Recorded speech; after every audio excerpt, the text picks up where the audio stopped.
Do you know which person is the most dangerous? Someone who has been deceived for many years and he finally finds out the truth. Unfortunately, I didn't even have any suspicions that my wife might cheat on me. Was I really that blind? It's pretty hard to notice when everyone is against you and everyone is keeping a terrible secret. Damn it. Finally have the house to myself, the game on the big screen, 2 cold drinks finished and more waiting in the mini cooler beside my lazy boy, and now someone's calling. I hope it's not one of those annoying sales calls or a robocall. If it is, they're in for an earful.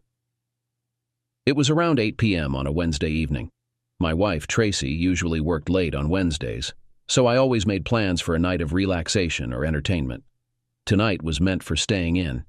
I had polished off a medium meats pizza from Papa John's earlier with a couple of beers, then settled in to watch the Cubs game while enjoying a few more Coronas. I had 2 more Coronas chilling in the cooler beside me and another 6 in the fridge in the kitchen. It promised to be a great night. Tracy would typically arrive around 10, take a quick shower, and then we'd be snuggled up by 11. Wednesday nights were peaceful at the Avondales. However, this phone call was sure to disrupt my tranquility. I could just feel it. Despite that, I answered, knowing my responsibility. It turned out to be Shell Tremaine, the wife of Tracy's boss, Jacques, who sounded extremely distressed. Jacques had suffered a heart attack while working with Tracy, my wife, who had called 911. The paramedics had rushed him to the hospital in critical condition. Shell informed me that Tracy had gone with Jacques in the ambulance and would need a ride home later, as she intended to stay with Jacques as long as necessary. I assured Shell that I would be on my way and expressed my best wishes for Jacques' recovery. Jacques had been Tracy's supervisor for 22 years, ever since she began working at his software company straight out of college. Over time, she had risen through the ranks to become his trusted confidant and essential collaborator, often referred to as his right-hand person, or even his work spouse. When Tracy joined Jacques' company, I was already in a relationship with her, and over the years, our families had occasion to spend time together. Tracy always spoke highly of Jacques, describing him as an excellent boss who also ensured she was well compensated. Jacques, a French national, is a decade older than both Tracy and me, currently at the age of 55. He maintains a fit physique through regular exercise and exudes charisma, often commanding attention in social settings where both men and women are drawn to him. Despite our belief in a higher plan for everyone, regardless of personal care, I was taken aback by Jacques' sudden heart attack. Arriving at the hospital, I parked in the visitor's lot adjacent to the emergency room and inquired about Jacques at the front desk, explaining that I was the spouse of the woman who had accompanied him and that I was also searching for her. While speaking with the nurse, I noticed a pair of EMTs nearby, one of whom made a cryptic remark about a cuck, leaving me puzzled but ultimately focused on finding Tracy. Shortly afterward, Tracy and Shell emerged from a room, visibly upset, and we shared a tearful embrace as Tracy delivered the devastating news of Jacques' passing due to a massive heart attack. I stood in shock, unable to speak, as the 3 of us embraced tightly in the hallway, both women crying heavily. Shell, also a citizen of France, had been married to Jacques for 35 years. They tied the knot at the age of 20 and immigrated to this country when Jacques secured a job with an American software company at the advent of the computer era. They have a daughter named Amy, who is 3 years older than my daughter Allison, aged 18. The resemblance between the girls is striking enough to mistake them for siblings. Jacques held Amy dear, and I couldn't help but think this would be especially tough on her. Just then, one of the EMTs approached me and inquired if I was Tracy's husband. Confirming, I accepted Tracy's purse, which she had left in the ambulance upon arriving at the hospital. Distancing myself from the tearful women, I took it in my left hand, expressing gratitude, and shook the EMT's hand with my right. As I began to loop the strap of the purse to tuck it away, I noticed something unusual. A bra nestled in the middle. Perplexed, I took a closer look and indeed found a bra tucked into the purse.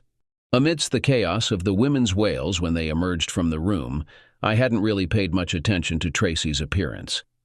It then struck me that she was, in fact, not wearing a bra.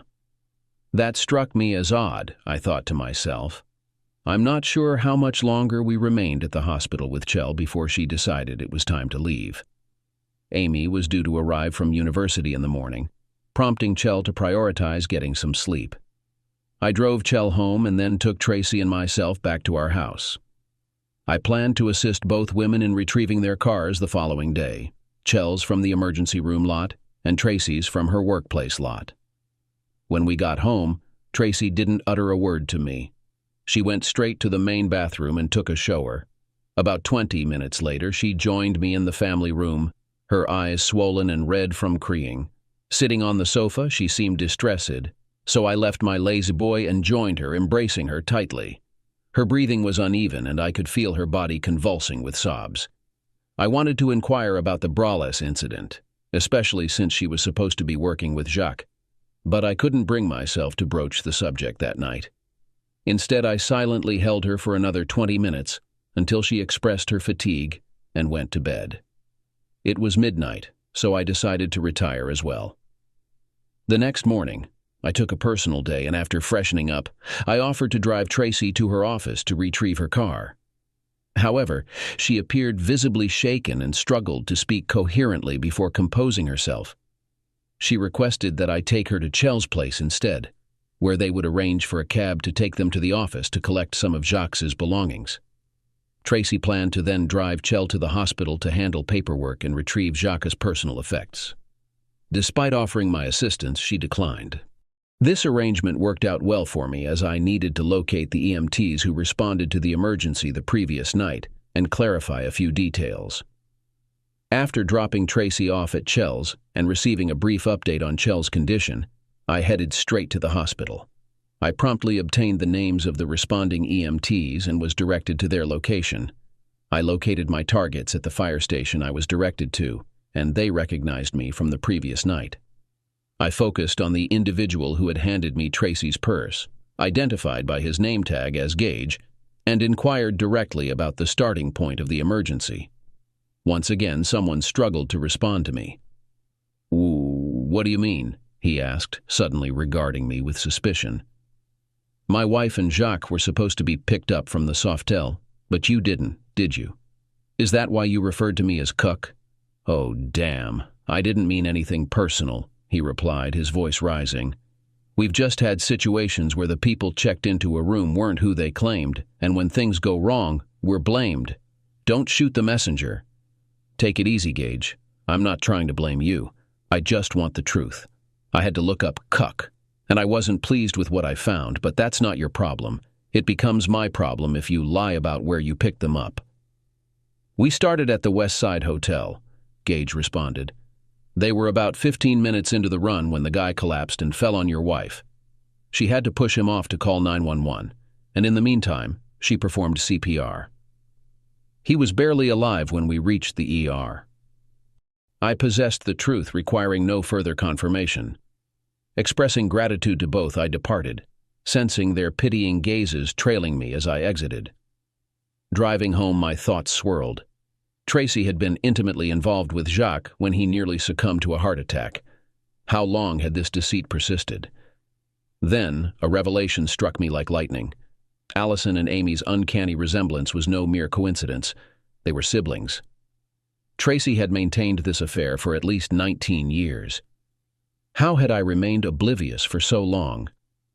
I berated myself for naively trusting. Tracy and Jacques often worked late, occasionally enjoyed nights out with friends, and embarked on business trips together. Had their liaisons occurred during these times? How could Chell have been unaware? Despite my occasional cluelessness, her obliviousness seemed improbable, especially considering the striking similarity between our daughters. Chell frequented Jacques' workplace, seemingly friendly with Tracy. How could Tracy betray her like this? Tracy's car was parked in the garage upon my arrival home. Finding her in the family room, sipping wine, my discontent must have been evident. "What's troubling you, sweetie?" she inquired innocently. Despite intending to remain composed, anger overcame me. "How long have you been involved with Jacques?" I demanded, my voice dripping with venom. "He's Allison's father, isn't he?" Tracy's wine glass shattered as she leaped from the sofa in a frenzy. How could you utter such a vile accusation? She screamed, advancing toward me with intense fury. If looks could kill, her glare would have ended me on the spot. I refused to yield. I stood firm in my conviction, meeting their gaze with determination. Though I lowered my voice to a near whisper, my words were sharp as I spat out, "You can demand anything of me, but don't you dare lie and tell me I'm wrong. If you do, I'll make sure you regret it."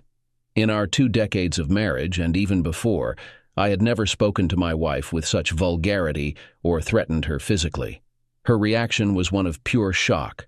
Her mouth hung open as if she wanted to retort, but the seriousness in my demeanor silenced her. She instinctively stepped back, perhaps sensing the intensity in my eyes. "You know what you did," I continued, watching her return to the sofa, disregarding the wine stain on the carpet. "The stress of your affair, coupled with the physical strain, likely contributed to his demise. Frankly, I'm surprised it didn't happen sooner, given how intimately involved you were." From the distressed expression on her face, it was evident that I had touched a sensitive topic. She glanced down at her hands, fidgeting for what felt like minutes, though it was likely only 10 seconds in reality. "Oh my God, do you think I'm responsible for his death?" she whispered. "I wonder if Chell thinks that too." "Why would Chell think that? Unless she knew about your relationship. Did she know?" "She knew and supported us almost from the start," Tracy murmured. "Sometimes she even joined us, especially on business trips. She always believed it was right for me to find pleasure with Jacques for being such a crucial part of his business success. She was happy that I looked after him at the office while she took care of him at home." I sank into a seat, feeling dizzy and bewildered. "So I was the odd one out? The only one kept in the dark? What about Allison?" "Allison has known for 4 years. She's okay with it." "Oh damn, Allison knows and she's okay with it." "Oh God," I exclaimed. "But that's not what I meant. Does Chell know that Allison is Jacques' child?" "Chell knows, and she's fine with it. Amy knows too." "Well, I hope you all had a good laugh at stupid old Rick's expense. Even my daughter, his daughter, I suppose, knew and didn't tell me. Fantastic." I stormed out of the house. I ended up driving to a nearby park and simply sitting there for a couple of hours. Tracy called my cell a couple of times, but I ignored the calls and let them go to voicemail. I just sat and reflected. Despite considering myself intelligent, I felt like a complete idiot when it came to Tracy. I never even considered the possibility of her cheating on me, blindly trusting her for nearly 19 years. I was utterly clueless.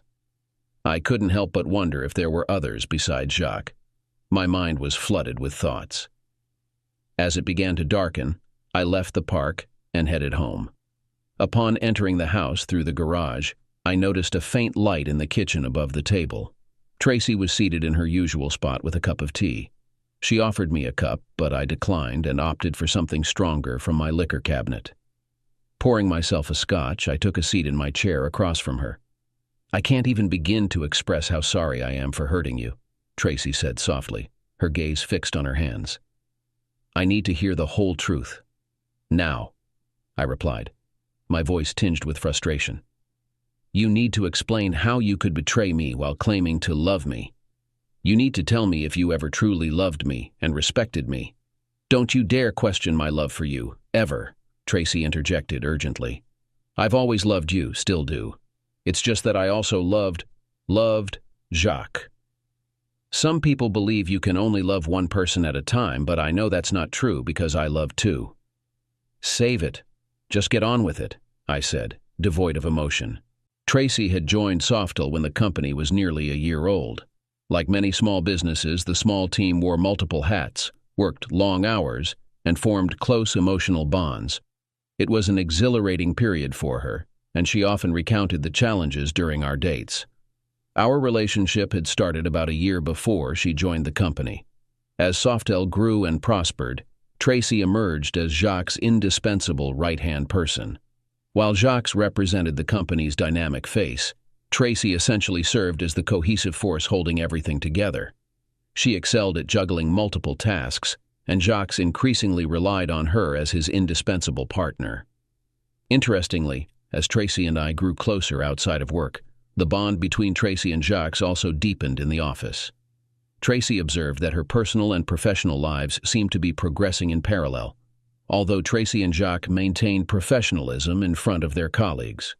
Privately, they grew even more connected, engaging in discussions ranging from mundane topics to intimate matters like sex and politics. Tracy, at 24, was strikingly beautiful with an athletic physique and long blonde hair, while Jacques, at 34, was a well-built man with long, wavy brown hair and a charming smile exuding an almost old-fashioned gallantry. Their first intimate encounter, Tracy recalled, happened naturally on an old sofa in Jacques' office after a long day. Tracy confessed that she never felt guilty about being intimate with both me and Jacques, even after I married her a year later. It wasn't merely physical desire, but rather a profound, loving connection, distinct yet comparable to what she and I shared. However, Tracy felt unable to disclose this aspect of her life to me due to my strong stance against infidelity. She cherished both relationships and couldn't bear to give up either. While I remained unaware of the affair, Shell learned about it from Jacques approximately 2 months later. Realizing that the affair would persist, Jacques felt compelled to be completely honest with his wife, who had recently given birth to their first child. According to Tracy, Jacques conveyed to Shell that although Shell and Amy would always hold the most significant place in his heart, he desired to reserve a portion of his affection for Tracy. Subsequently, Shell extended an invitation to Tracy to spend a weekend with Jacques and her. I recall Tracy leaving for the weekend, citing her mother's illness as a pretext. And following that weekend, she gave her approval to the affair. Years later, when Tracy became pregnant, it was Shell who comforted her anxieties and decided on the course of action if the child was indeed Jacques'.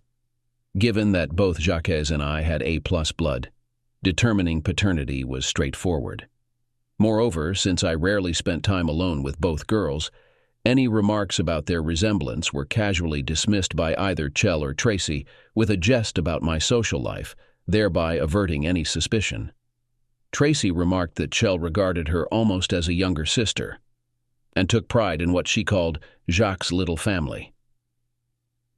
I sat in stunned silence as Tracy recounted her experiences, without expressing any remorse for her actions, merely recalling events.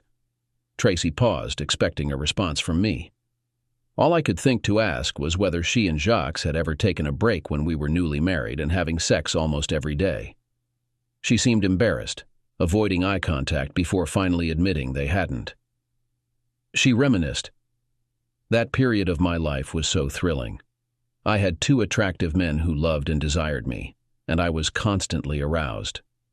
She explained her hygiene routine on days when she was intimate with Jacques, ensuring cleanliness but acknowledging the possibility of sloppy seconds.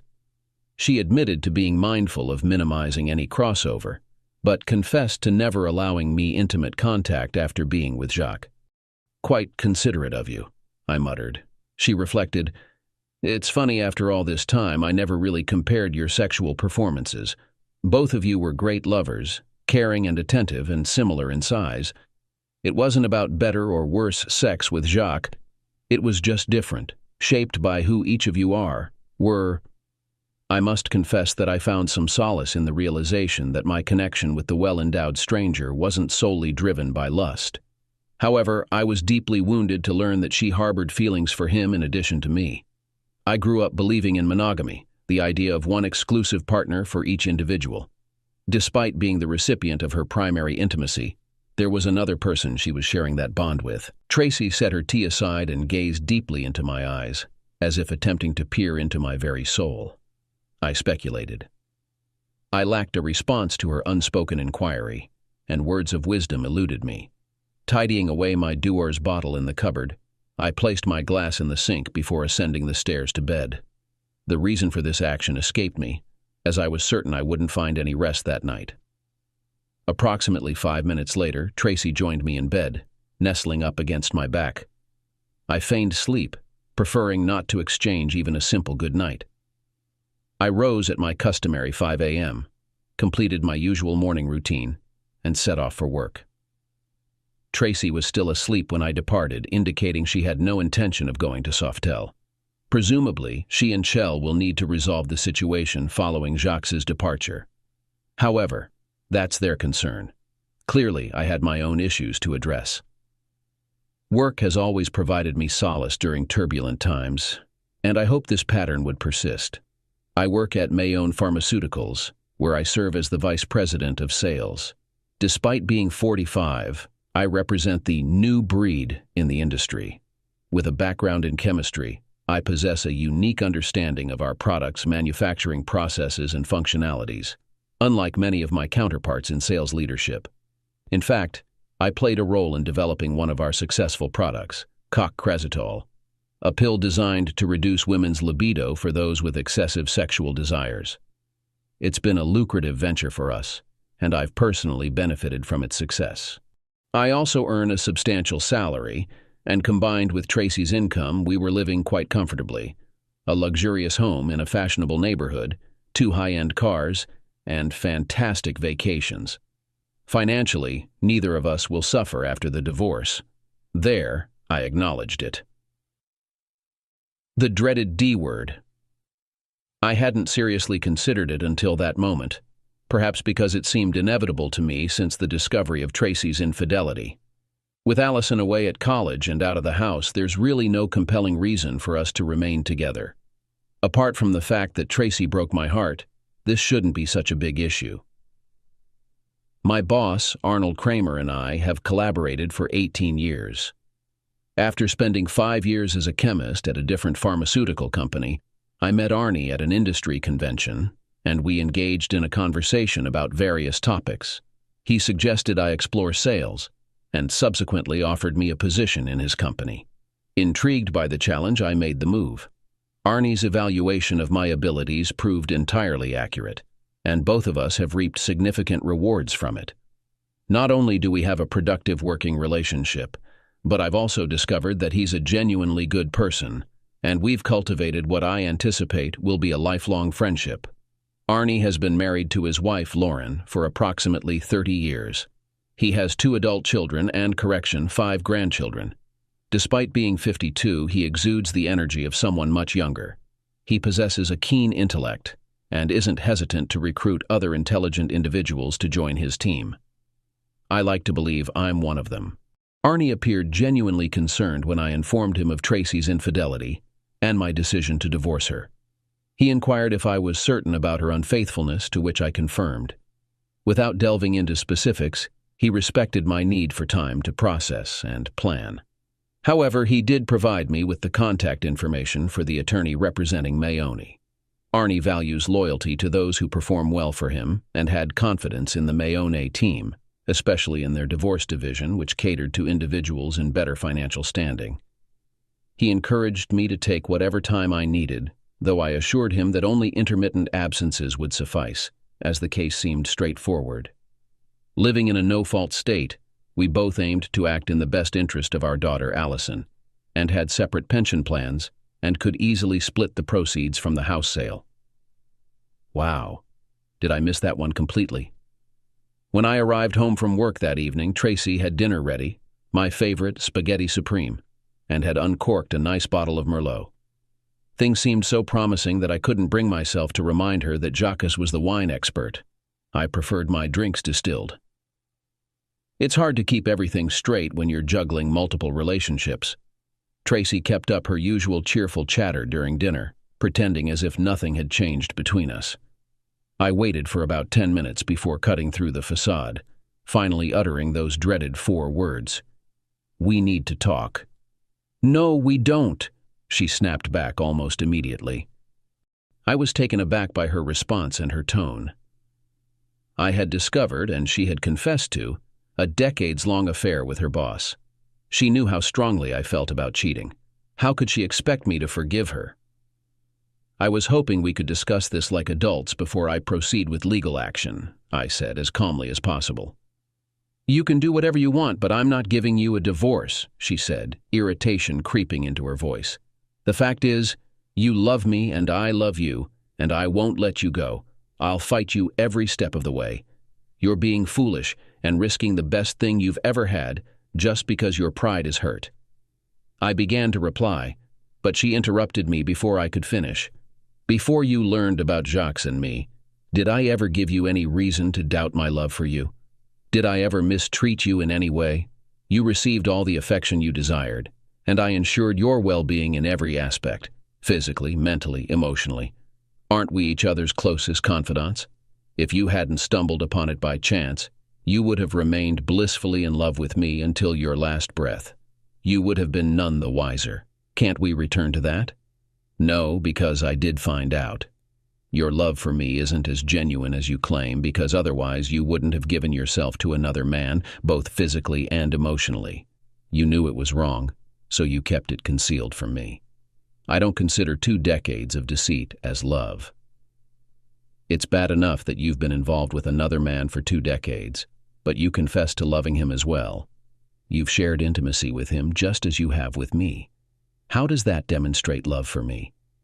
Let's put aside the physical aspect for a moment, if that's even possible.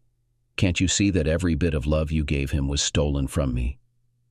"I had more than enough love for both of you," Tracy yelled back at me. "He understood that. But I knew you wouldn't, so I never told you. And now you're proving me right." "He understood? I wasn't capable of understanding because I wouldn't have accepted you having another partner and quasi-husband? That's utter nonsense. I wasn't foolish enough to let you do that willingly, so you made the choice for yourself, solely for yourself. This was all about your desires, and you fulfilled them. And believe me, if I hadn't discovered it, I would have lived my life happily ignorant, and the biggest fool. You could have engraved it on my damn tombstone. Here lies Rick Avondale, the world's happiest fool. He thought life was perfect, because he had no idea his wife had 2 husbands. The viewing and funeral took place 3 days later, on a Monday, but I didn't attend either. Instead, I carried on with my routine, heading to work like any other morning. Upon returning home, I found Tracy and Allison still in their funeral attire in the kitchen, although my daughter had come home from college for the occasion. When I approached her to offer a hug, she withdrew from my touch, turning away and softly crying. Tracy, sensing the tension, placed her hand on my arm, silently signaling for restraint. Typically, I would have respected the situation and backed off, but these circumstances were far from ordinary. Frustration bubbled within me, audible even as a growl under my breath. Gathering some essentials, I swiftly packed a bag and left without further ado. Tracy bombarded my phone with calls almost immediately after my departure, all of which I ignored. Allison, to her credit, didn't sugarcoat the situation. She had made her judgment, casting me as the villain in this drama, and seemed determined to make me suffer. In that moment, it became painfully clear that she no longer considered me her father, neither biologically nor emotionally. It was a crushing realization. The following day, I took some personal time to visit the bank and separate our accounts, closing joint credit cards and establishing new ones in my name alone. I also arranged a meeting with the lawyer recommended by Arnie, squeezing in an appointment for Thursday. When I visited the lawyer on Thursday, I had been awake for 3 days straight. Ironically, his name was Mike Squelch, which didn't inspire much confidence in his legal prowess. Despite my exhaustion, I didn't think there was much to discuss. I provided him with a detailed account of the situation and expressed my desire to end the marriage swiftly, claiming my rightful share. Additionally, I insisted on pursuing child support from Jacques' estate for our daughter. If she was no longer considered my responsibility, then her biological father should bear the financial burden. I informed Mike that I was done being taken advantage of. Mike seemed to agree with my plans, but he warned that if Tracy opposed the divorce, it could lead to mandatory counseling and prolonged legal battles. Unfazed, I instructed him to proceed. True to his word, on the following Monday, Tracy was served with divorce papers at her workplace, Softel. Judging by the timing, I assumed she received them at 10:07 a.m., as just a minute later, our receptionist informed me of an angry call from Tracy on line 3. Throughout the week, I had deliberately ignored Tracy's calls and messages on my phone, directing the Mayonne staff to divert her calls to my voicemail, a directive they diligently followed. However, I realized that avoiding her indefinitely was not feasible. Hence, I instructed Marlene, our head receptionist, to connect her calls directly to me upon contact. "You insufferable jerk." I promptly ended the call after her initial outburst. 15 seconds later, the second call came through. "Don't you dare hang up on me." I terminated the call once more, pondering how long it would take for her to understand the necessity of civility if she wished to communicate with me. The third call took a bit longer to materialize. When I answered, she spoke in a hushed tone, evidently struggling to maintain composure. "You've won this round. We need to have a conversation," she stated. "Marvelous," I responded with forced cheerfulness. "Contact my attorney, Mike Squelch at X, to arrange a meeting with us. It might be beneficial for you to have your own attorney present as well. It could expedite matters." The appointment was scheduled for 2 weeks later. Until then, I stayed in a nearby motel, occasionally visiting my old house to mow the lawn and collect mail and some of my belongings. When Tracy saw me arrive at the house for the first time, she attempted to greet me as if I were her long-lost husband, and hugged me in the driveway. I pushed her away and entered the house. "You didn't have to air our problems out in the driveway like that," she remarked. "If I'm such a jerk, why not just divorce me?" I replied dryly. The meeting with the lawyers took place on a Friday afternoon at 3. Being a gentleman, I let Tracy present her argument first, about loving me completely, but also keeping a place in her heart for Jacques. She argued that now that he was deceased, everything should revolve around me. "Are you willing to throw away 20 years of marriage over this?" she asked. "Does our love mean so little to you?" "No. It's because our love meant so much to me that we have to end this marriage," I retorted. "You had my heart completely and deceived me to get it. How can I not see this as a betrayal of trust, the very foundation of marriage? You knew what you were doing was wrong, so you betrayed my trust to get what you wanted, both physically and emotionally. But he knew and accepted it, and I was deceived. This divorce isn't my fault. It's about your selfishness and betrayal. I would never have tolerated sharing you physically with another man. But sharing your love with another man crosses an even bigger line. It hurts more than if you had simply had a cheap affair with someone else. You loved him, slept with him, and even had his child. Just because I didn't know doesn't make it right. You both stole from me. It's fortunate he died of a heart attack that day, because if he hadn't, I would have shot him." Tracy let out a gasp as my final words hit her. Tears were already streaming down my face. "You realize throughout all of this, you never once apologized for cheating on me," I pressed on. "You said sorry for causing me pain, and maybe you're sorry for getting caught. But I don't believe you're truly remorseful for your actions." "Rick, I believe we can salvage our relationship. Please, let's not go through with the divorce," she pleaded. "Our relationship? Tracy, it was our marriage. There shouldn't have been your party and my part. It was supposed to be just us, forever." Mike glanced at Tracy's lawyer and remarked, "I think we're finished here. Your client needs to sign the documents and return them to us." Tracy's lawyer, a stern-faced, middle-aged African-American woman, nodded solemnly and extended her hand for Mike to shake. Some minor details were sorted out over the next couple of weeks, and 3 months later, our divorce was finalized. 2 days following the finalization of the divorce, I instructed Mike to initiate legal action against Jacques' estate, essentially seeking child support and college expenses, though Mike articulated it more formally. I might not have pursued this course had Allison not made it explicit at the funeral that she no longer wanted any association with me. After dedicating 18 years to raising that child as my own, this is the respect I receive? However, I suppose Allison had 4 years to contemplate it after Tracy informed her, and in her perspective, I was no more than a fool.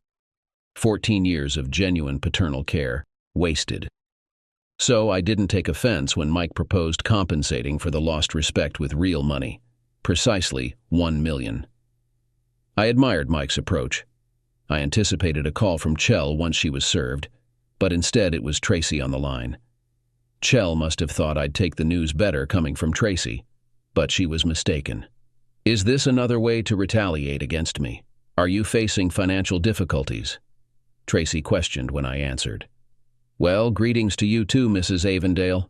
How thoughtful of you to call. I wasn't oblivious to the reason for her call. You do realize this makes you appear incredibly insensitive, don't you? She remarked. Do you realize I spent 18 years raising someone else's child while you, Shell, and Jacques had a good laugh at my expense? And now that child thinks I'm nothing but a fool? I couldn't care less about your opinions. I ended the call without saying goodbye. I suppose Tracy must have conveyed my stance to Chell, along with my stubbornness when I believed I was right, because after initially attempting to negotiate through her lawyer, she ultimately sent me a check for the $1 million. As it turned out, a few months later, Chell could easily afford that $1 million, as she sold Softel to a Japanese company for $8 million. With Jacques out of the picture, it was likely a savvy business decision. That could have been the end of the story, but as the late newscaster Paul Harvey used to say, and now for the rest of the story. 2 days following the sale of Softel, $2 million was transferred into an account under my name in the Cayman Islands.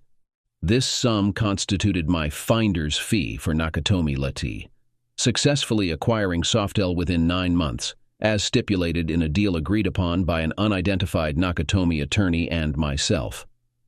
The terms of the agreement specified that regardless of my actual involvement or how the acquisition transpired, as long as Nakatomi completed the purchase by a certain date, I would be entitled to the finder's fee. However, once that date passed, the deal became null and void. At this point, you may be curious about my role in the Softel deal. It's somewhat convoluted, but essentially I wasn't entirely forthcoming earlier in this narrative. While much of what I've recounted is rooted in reality, some elements were embellished.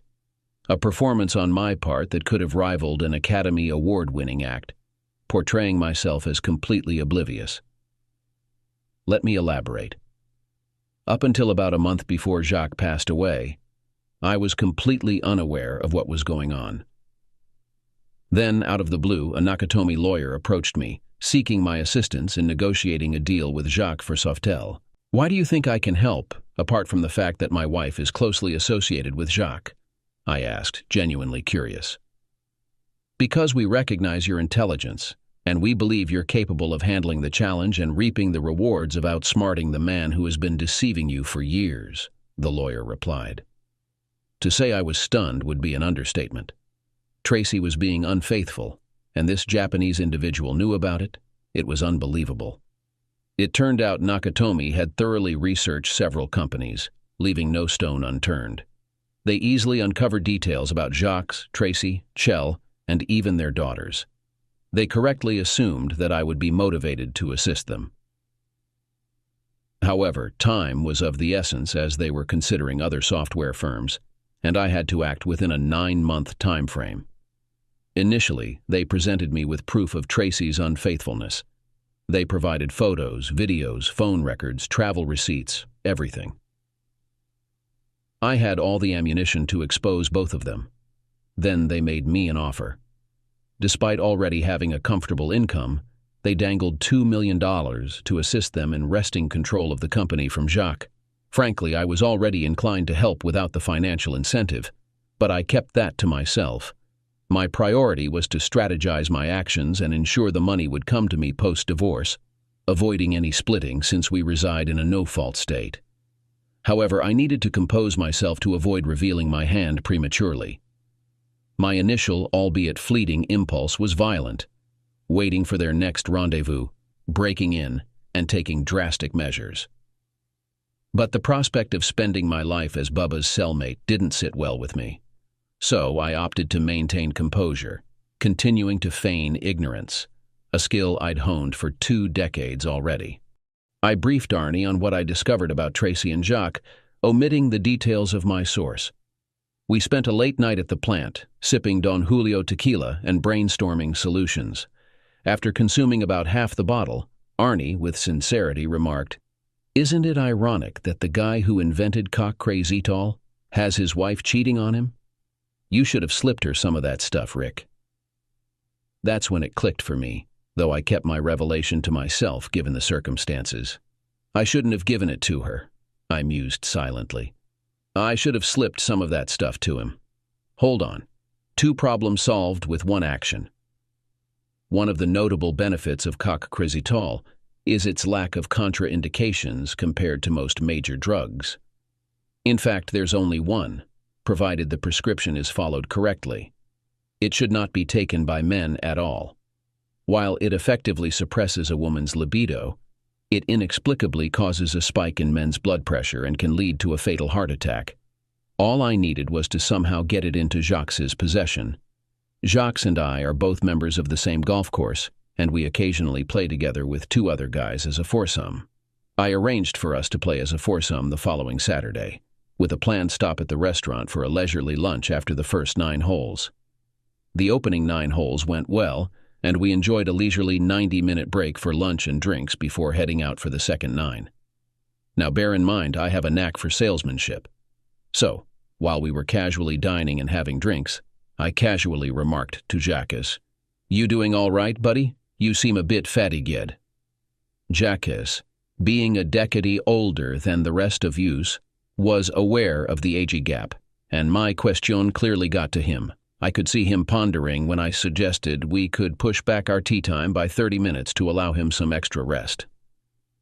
"Nah, just a tad tired, but no need to change plans for me. I'll manage," he replied. Truth be told, I didn't think he appeared tired at all, but I decided to play on his insecurities about being the elder in the group. "I have just the thing for you," I said, producing a small bag of unmarked white pills from my pocket. "Something I keep for myself, takes the edge off and keeps me going smoothly through the day." I passed Jacques the small bag containing 5 pills. "Take one of these over the next few days. If you enjoy them, I can get you more next time we go golfing," I offered.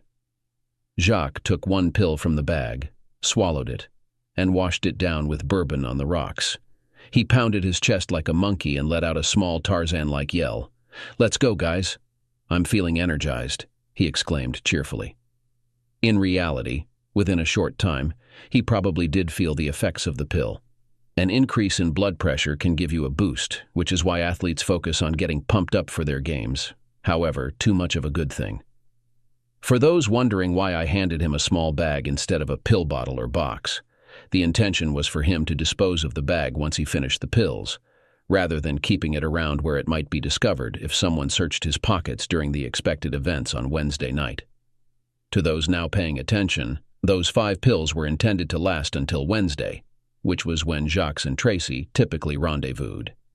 Combine a man's already elevated blood pressure from a passionate encounter with a woman other than his wife, along with medication known to raise and spike blood pressure, and you have the perfect recipe for a heart attack, likely to be fatal.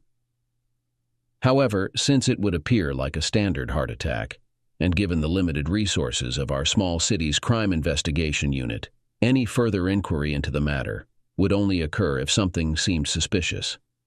Therefore, I ensured to fully embrace my role as the betrayed husband, behaving exactly as I had when I first learned of the affair a month prior. I must admit, I even surprised myself with my acting skills. 2 days after the funds landed in my account and swiftly got transferred elsewhere, I treated Arnie and his spouse to an extravagant dinner under the guise of expressing gratitude for Arnie's exemplary leadership and loyalty during my difficult times. Little did he know it was actually a gesture of appreciation for his unwitting role in my scheme for vengeance. With Jack was out of the picture in both women's lives, the connection between Tracy and Chell noticeably chilled, particularly as Chell had time to reflect on Jacques passing away practically in Tracy's embrace. I heard that Chell was particularly irked by Tracy's failure to sway me into dropping the lawsuit against the estate for overdue child support, although Chell seemed unaware that Tracy wouldn't have benefited from that money due to our divorce. Shortly after Chell settled my support payments, she terminated Tracy's employment. Word also spread within the Nakatomi circles about the affair between Jacques and Tracy, effectively ruining Tracy's career in business administration. Apparently, it's not advantageous for one's career when the boss dies while in bed with you, or so I've been told. Don't mourn too heavily for Tracy, though. She emerged from the situation with a net worth of approximately $1 million, so she won't be struggling financially for some time. Additionally, she'll be in a position to support her daughter. Speaking of whom, Allison made it abundantly clear that she no longer wanted any involvement with me after Jacques passed away, rejecting me not just once but on multiple occasions.